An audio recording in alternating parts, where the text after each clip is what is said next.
Hey everybody, Daniel Fusco here, and welcome to today's 2-minute message. I just want to be honest. I want to be real about it. I'm super needy. And you know it's true? So are you.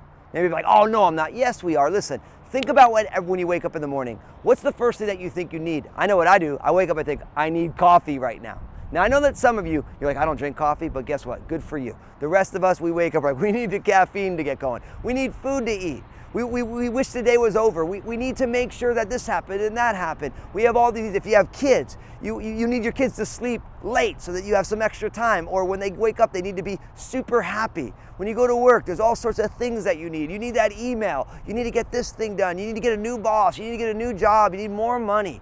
And that's just the practical stuff. What about all the emotional things? You need people to be nice to you. You need people to affirm you in all the ways. You need people to tell you that you're special. We live in a day and age where people need people to do everything for them just because they want it. See, we have all of these needs, and that's only true of me. That's true of all of us. Now, here's the thing, and I just want to be super honest with you. What if you look back over your life and all the things that you've needed, what's one thing that's constant? That the next day, you still need all new things. All the things that you used to think you need, that relationship, that promotion, that career change, even though you got it, your neediness still abides, and so does mine. But here's the thing. Jesus taught us something, and it's really provocative, and it might be a bummer to our kingdom of self, but Jesus says that if we want to be his disciples, we need to deny ourselves, take up our cross, and we need to follow him.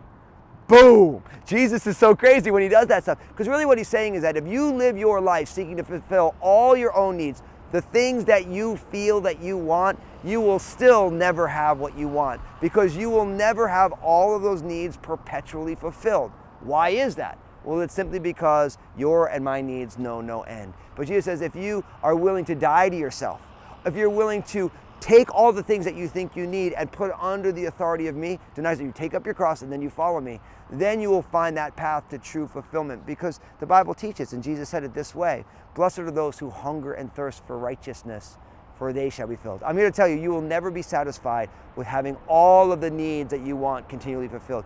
You will only be satisfied when you hunger and thirst for the gift of God's righteousness that comes to Jesus. And when you receive it, then you will be satisfied. Now, here's what I want you to do. First, I want you to share this message, because in the end of the day, we're all super needy, right? But what God wants to do is he wants to take us from having our focus be on all of our own selfish things that we think we need, which changes from day to day. And he wants to put our desire and focus on what God is up to, what the work of God's kingdom is all about. So share this video. And then in the comment section, I realize that sometimes when Jesus says things like you need to deny yourself, take up your cross and follow him, he's dropping a bomb. And there's lots of things to talk about there. So in the comment section, what does it look like for you? What does it look like for us to deny ourselves so that we can be made open to the things that God has for us? And we're going to learn and grapple with this stuff together. God bless you today.